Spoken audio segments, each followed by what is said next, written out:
So you may have noticed we've got builders in, so apologies if there's a little bit more banging and Magic FM action compared with usual. So this week, a quick squint at Motorola's first smartwatch in bloody ages, plus a sloppy dose of full-fat viewer comments. But first, foldy stuff. Now apparently the upcoming Galaxy Z Fold 7 will be whipped out of Samsung's launch Mac and waggled about for our viewing pleasure at the very next Unpacked event in early July. Not too far off at all now, so of course the internet is absolutely awash with hot geeky chat all about this massive bender. Massive bendy phone, I should probably say, not that other thing.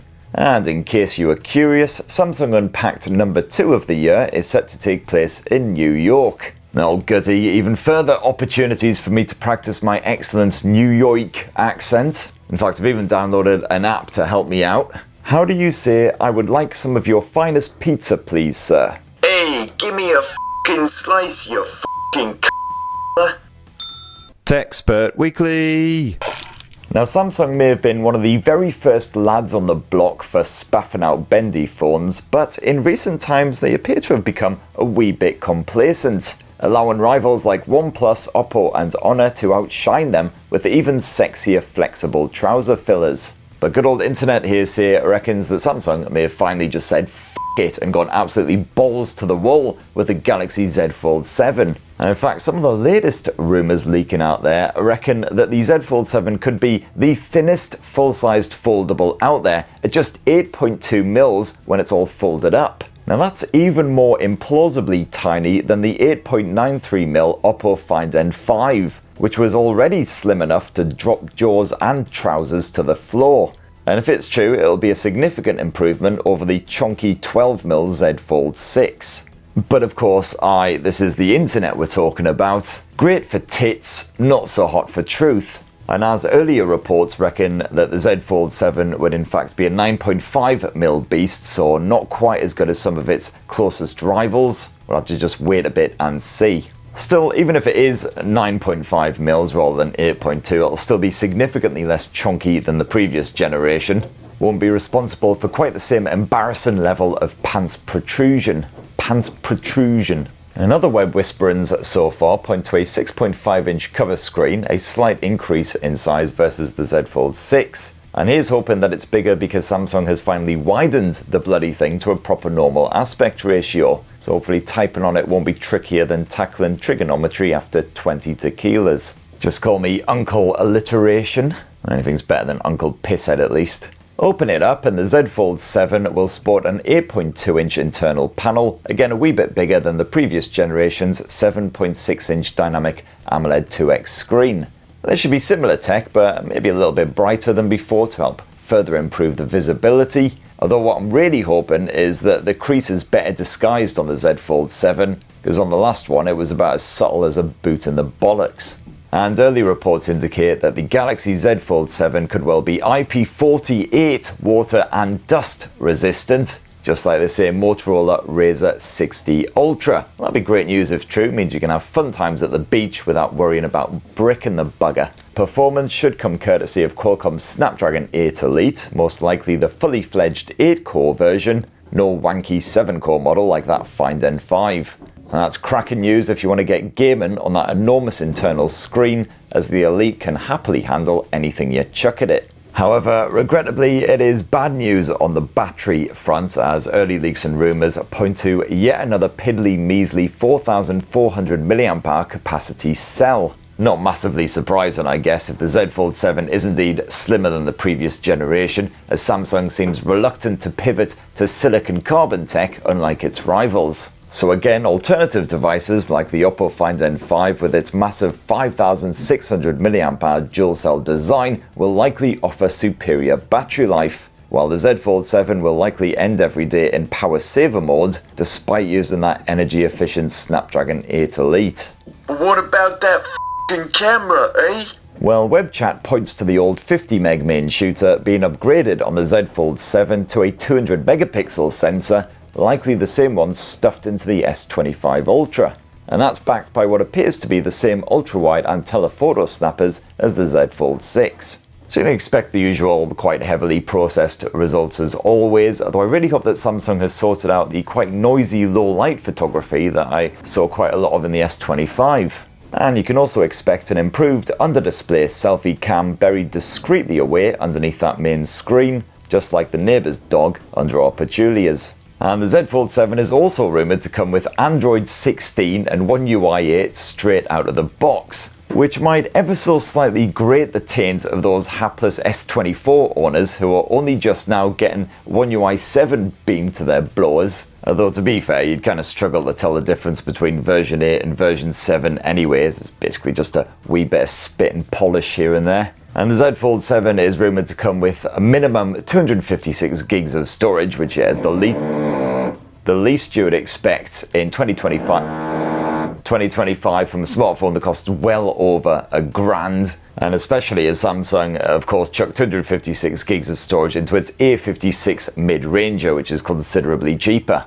You should be able to expand that storage to a tasty terabyte if you fancy it, and you just happen to have literal buckets of cash to stuff down Samsung's jockstrap. And anyway, that is the word on the virtual street all about the Galaxy Z Fold 7. As I say, it should be unleashed at Galaxy Unpacked at the start of July. But what do you reckon? Are your Y-fronts currently pinging across the room in absolute ecstasy, or are they merely moist with dread? Definitely let us know down in the comments below. And now it's time for Uncle Spurt's We Won.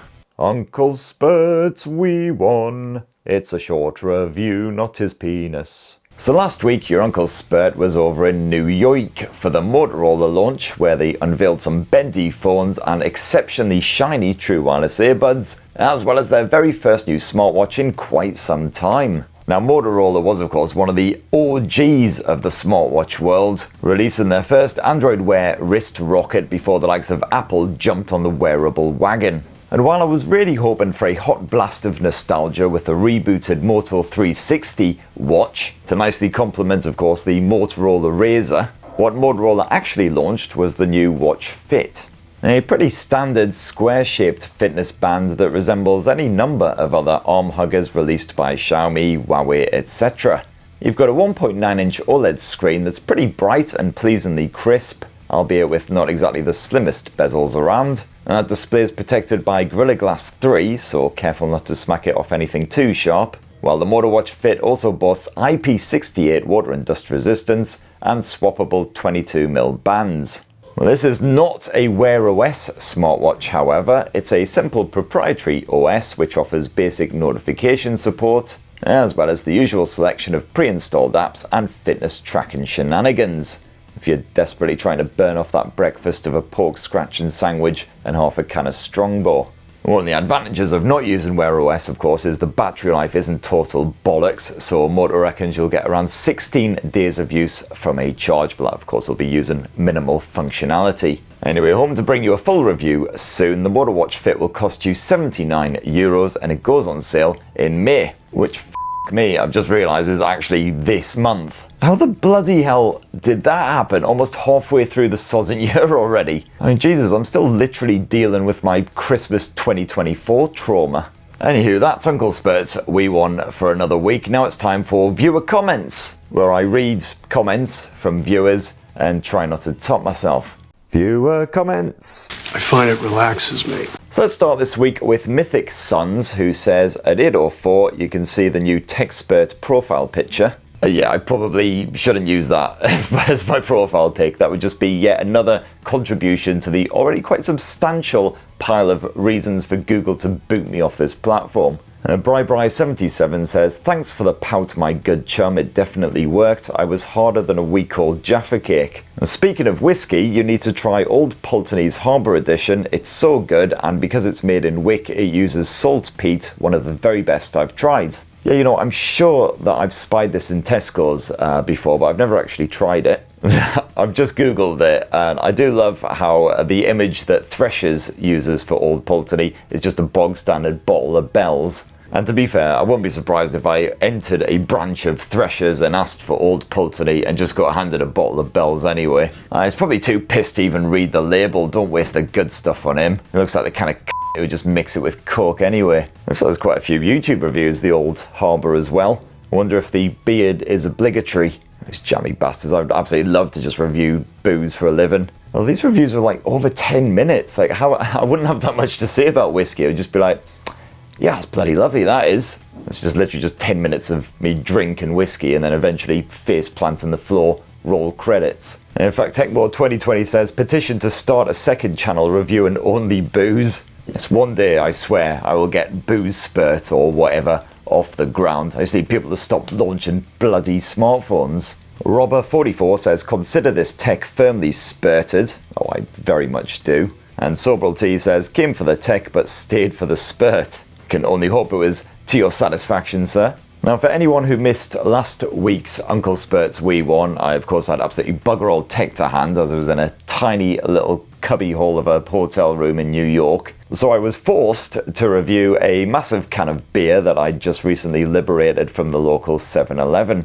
So I tested the waters with a possible booze channel. And Theorgazoid says, didn't notice it was 9.5%, eh? That old chestnut. Sure you didn't.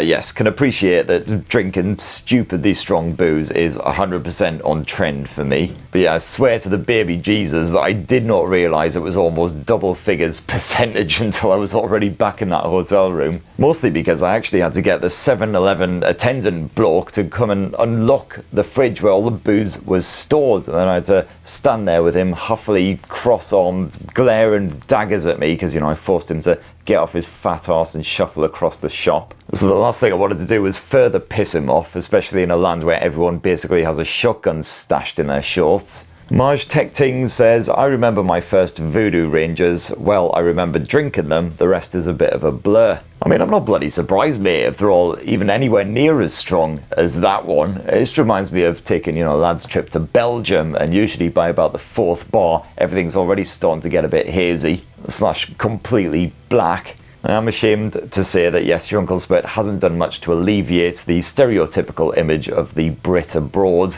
much to the delight of street cleaners Europe-wide when faced with the crusty remains of my stomach evacuations. Slimsoid says, not a bad view from that NYC room. Any hint on the location? I can't remember the street that it was on. I know it was right next to a 7-Eleven, which I know obviously really helps to narrow it down. It was just a short stroll away from Times Square though, which was absolutely lovely, but also explains why the room wasn't even big enough to swing a moderately sized rat, let alone a cat. Plunder 1956 says, that room was entirely bed. Was the door halfway up a wall so you just enter the room at bed level? I've got to say, the best thing about having such a compact hotel room is that the toilet is so close to the bed, you can have a night piss without actually bothering to get up.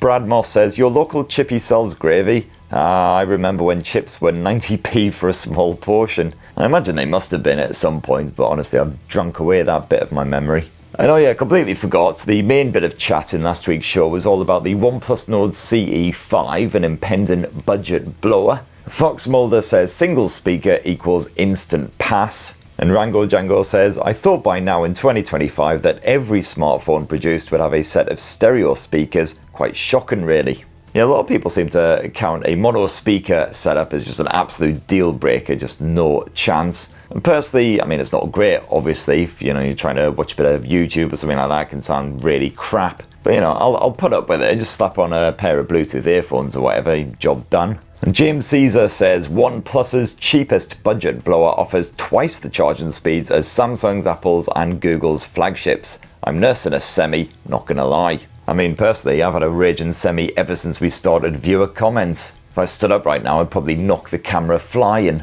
I f***ing wish. Dave8204 says, I'm probably the only viewer antique enough to know who Jim Bowen is. Yeah, another reference that pretty much no one will have actually got. But yeah, good old Jimmy lads. He was a proper legend, he was. Hopefully not a Project U3 special. I'm kind of a bit scared to Google that just in case. Massively running out of time, and also I'm pretty sure they're going to start drilling again any second, so better make these the last comments. Martini998 says, do you get so many new viewers and different people asking about the wallpapers seemingly every video, or do people just really like the jingle? If it's just the jingle that they want, then I do actually fear for their sanity. Especially as it's, it's on the internet multiple times, so if you really want to watch it again, you can do so to, as much as you bloody like. Or, if you want a better use of your time, just Google Urotsuka Doji and then marvel at just how many animated tentacles can invisibly penetrate a single person in one go. I swear I never even considered just how many orifices the human body has until I stumbled across that on Channel 4 at like 2 AM. And Greenbow and Gasboard says, Guinness with a shot of Jameson's in it was my go-to for getting wasted in my misspent youth. That or Snakebite and Black with Pernod. Oh, Snakebite and Black, just the thought of that alone is more than enough to get the bile shooting right up my throat. You think it looks bad before you drink it, just wait till it comes back out again. Jesus. Now that lovely image will bring viewer comments to a close, especially as my throat is proper going now from having to shout over drilling and banging and all that. Something else not at all to do with the 6 pints of beer that I had last night. Anyway, a massive thank you to everyone who slapped down a lovely wee comment last week. Please do tappity tap down in the comments a bit below and we'll smash our way through as many of those as possible next week. And speaking of next week, what the f is next week? So after I shoot this video and my throat is suitably recovered and the worst of the banging has subsided, I'm going to rush off and review the Motorola Razr 60 Ultra, so expect that to go live early next week. I'm then going to slip my SIM into the Vivo X200 Ultra, which Vivo kindly sent me along with a whole bunch of crazy camera style accessories for it. So yeah, full review of that coming early next week as well. And besides that, just, the usual shiny shit. And of course, a cracking wee bit of TechSpurt Weekly, same time, same place. So massive thanks as always for watching this shower of shit to the bitter end. Please do poke subscribe and ding that notifications bell if you haven't done so already. And more importantly, have yourselves a bloody marvellous weekend. Cheers everybody, love you!